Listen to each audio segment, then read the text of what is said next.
Rame Podcast, podcast bersama Sentra Medika Hospital Minahasa Utara.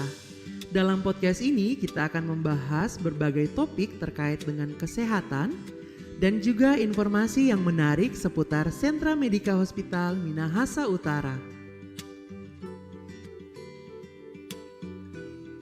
Halo healthy people, kembali lagi di Rame Podcast bersama dengan Christian Tulis tentunya. Hari ini kita akan membahas satu topik seputar Komite Keperawatan di Sentra Medika Hospital Minahasa Utara. Dan tentunya sudah hadir bersama-sama dengan kita hari ini narasumber kita. Beliau masih sangat muda tetapi sudah dipercayakan sebagai sekretaris di Komite Keperawatan. Nurse Kingly Lumintang, Sarjana Keperawatan atau lebih sering disapa Kingly. Halo Kak Kingly. Halo, selamat siang. Selamat siang Kak Kingly, apa kabar Kak hari ini? Puji Tuhan luar biasa sekali. Wah, luar biasa sekali. Terima kasih banyak Kak Kingly hari ini sudah mampir di Rame Podcast. Tentunya kita akan membahas seputar Komite Keperawatan dan tentunya Kak Kingly sudah ahli di bidang ini ya Kak Kingly ya. Oke, baik. Tanpa berlama-lama lagi kita langsung saja ke pertanyaan pertama. Kira-kira Kak sebagai Tian di sini sebagai orang awam, sebagai orang yang bukan dari lulusan keperawatan. Nah, kira-kira tugas dan fungsi dari Komite Keperawatan apa sih Kak? Oke, baik. Terima kasih sebelumnya ya dari Tian dan juga tim yang sudah mempercayakan saya ya untuk bisa memberikan sedikit informasi ataupun edukasi terkait seputar Komite Keperawatan ya. Nah, sebenarnya Tian ini Komite Keperawatan ini merupakan wadah non struktural ya Christian. Oke. Jadi sesuai dengan PMK tentang Komite Keperawatan. Jadi Komite Keperawatan ini sebenarnya merupakan wadah non struktural yang ada di setiap rumah sakit. Jadi setiap rumah sakit itu sebenarnya wajib untuk memiliki Komite Keperawatan. Oke, wajib ya Kak? Iya benar sekali. Dan Komite Keperawatan ini sendiri memang seperti yang sudah saya jelaskan tadi, ini memang masih tergolong baru Christian ya. Wah. Jadi baru ada di sekitaran tahun 2013.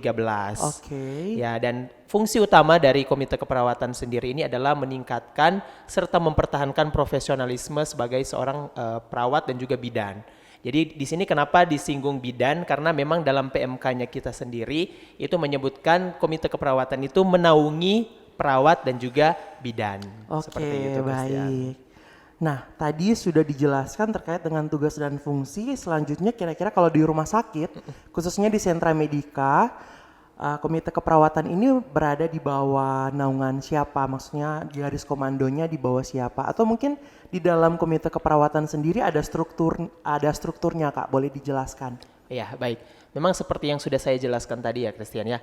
Memang Komite Keperawatan ini memang merupakan wadah non struktural ya. Artinya kita tidak ada struktur secara langsung. Namun di Sentra Medika Hospital Minahasa Utara, Komite Keperawatan ini sendiri kita bersama-sama dengan komite medik, komite nakes lain, kita berada langsung di naungan dari direktur. Jadi kita berada langsung di bawah direktur yang dalam hal ini Dr. Cecilia Narita. Oke, Dan baiklah. untuk struktur yang ada di dalam Komite Keperawatan itu sendiri, kita tetap mengacu pada PMK kita ya. PMK Komite Keperawatan yang mana di struktur organisasi kita itu terdiri dari ketua komite, kemudian sekretaris, kemudian kita ada 3 subkomite ya yang mempunyai fungsi dan tugasnya masing-masing. Oke Kak Kingly, kan ini Kak Kingly sudah lumayan lama di Komite Keperawatan. Kira-kira pengalaman kerja selama bekerja sebagai sekretaris di Komite Keperawatan di Sentra Medika apa aja Kak? Oke, baik Christian. Jadi memang saya sudah berada di Komite Keperawatan itu sebenarnya belum terlalu lama juga ya Christian ya. Oh baik. Jadi masih kurang lebih 1 tahun lebih lah saya di Komite Keperawatan. Dan puji Tuhan memang ya seperti yang Christian bilang tadi ya, memang masih muda sudah dipercayakan sebagai Komite Keperawatan. Iya, betul saya sekali. juga sempat kaget waktu ditunjuk oleh direktur untuk menjadi sekretaris Komite Keperawatan karena saya pikir wah saya masih muda terus sudah bisa memegang jabatan yang boleh dibilang dalam tanda kutip itu jabatan yang tinggi begitu Christian di Komite Keperawatan. Luar biasa sekali ya Kak Kingly ya. Iya.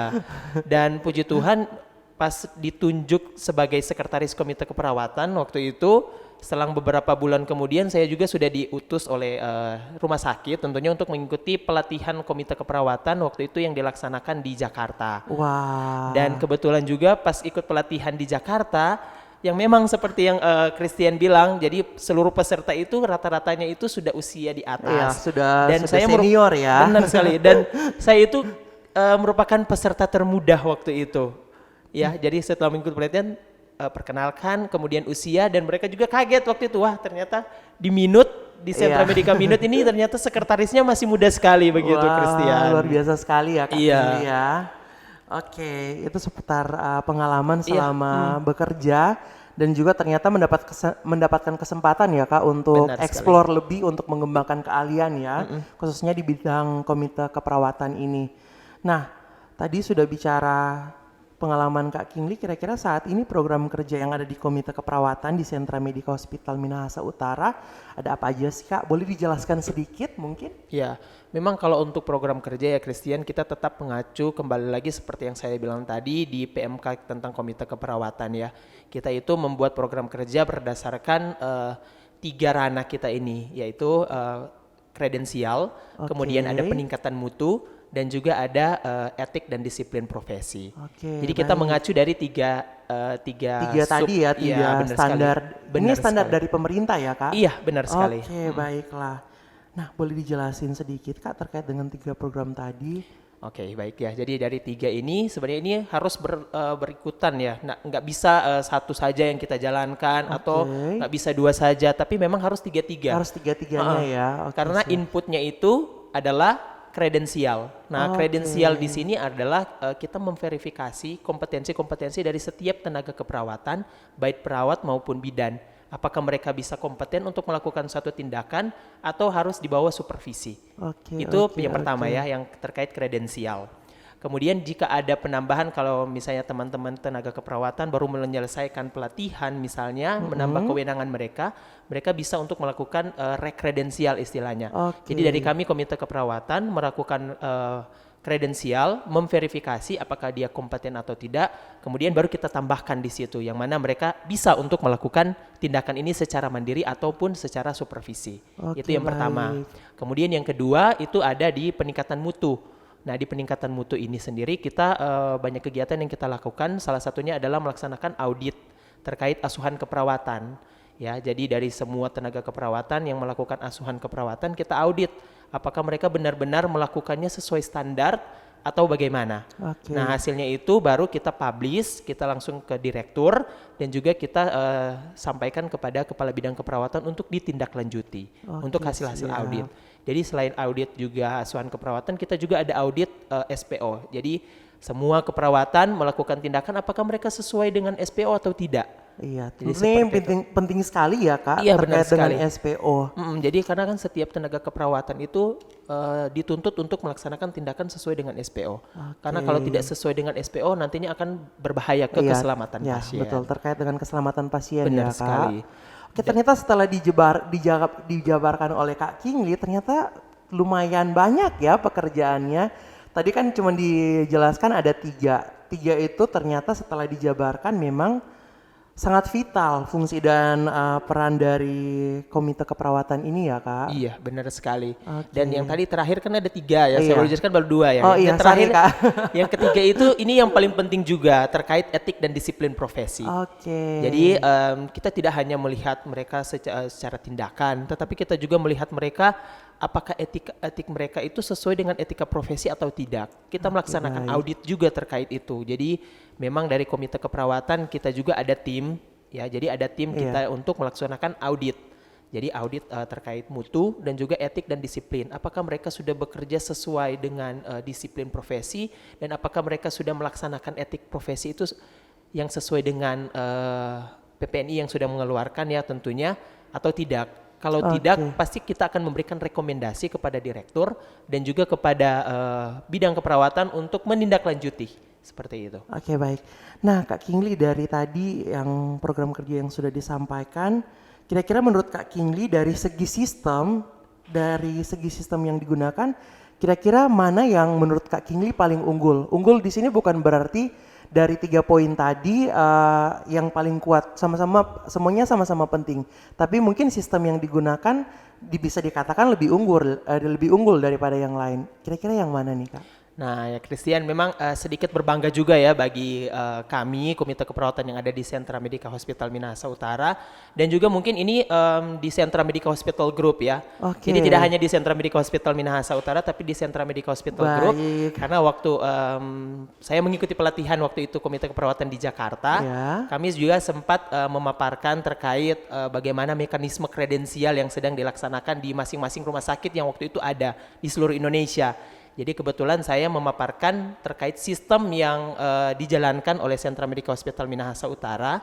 Jadi kami sudah menggunakan sistem berbasis digital. Wah, dan keren itu sekali mendapatkan ya, Kak. pujian dari HPMI Pusat, jadi Himpunan Perawat Manajer Indonesia Pusat, yang mana memang ternyata baru rumah sakit kita katanya yang sudah melaksanakan proses kredensial berbasis digital. Dan itu memang semua rumah sakit yang hadir pada saat itu meminta masukan dari kita lah atau meminta kira-kira bagaimana caranya supaya kita bisa menggunakan sistem kredensial berbasis digital ini. Dan saya puji Tuhan waktu itu menunjukkan sistem kita seperti apa dan di situ mereka terkagum-kagum sih terkait sistem kita. Keren sekali ya Kak Kingli. Oh my God, ternyata sangat bagus sekali inovasi yang dilaksanakan tentunya mendigitalisasikan salah satu program yang ada di Komite Keperawatan. Ternyata memang tetap up to date ya dengan kondisi saat ini. Nah, pertanyaan yang terakhir tanpa terasa ini sudah pertanyaan terakhir. Kira-kira ada gebrakan apa nih dalam waktu dekat terkait dengan program dari Komite Keperawatan? Oke. Jadi untuk gebrakan kita kan di sini kan grup ya. Jadi kita di sini gebrakan secara grup. Jadi dengan 4 hospital unit kita yang lain yang ada di Pulau Jawa sana ya, karena kita yang paling jauh yang ya. Paling jauh, iya betul. benar sekali ya. Jadi kita bersama-sama ini karena kan yang pertama yang kredensial tadi kita sudah memang berbasis digital ya. Kemudian yang kedua tadi Christian saya juga lupa bilang terkait penyelesaian etik dan disiplin kita juga sudah berbasis digital. Wah, jadi Dan sudah digital semua ya Kak? Benar sekali. Tapi yang satu ini yang terkait pengembangan mutu. Ini kita masih dalam proses untuk kedepannya. Pengembangan ya? Iya, pengembangan untuk seperti apa jadinya. Nanti ya mungkin akan dilihat ke depannya seperti apa jadinya. Yang pasti itu sesuatu yang paling wow karena memang di Komite Keperawatan ini salah satu tombak dari profesionalisme tenaga keperawatan salah satunya adalah ini mutu, peningkatan mutu. Oke, baik. Kalau begitu terima kasih banyak Kak Kingli sudah hadir di Rame Podcast. Tanpa terasa kita sudah berada di penghujung acara kita hari ini. Semoga Kak Kingli sukses terus, sehat selalu. Dan menjadi nanti calon ketua Komite Keperawatan ya Kak. Amin ya. Amin.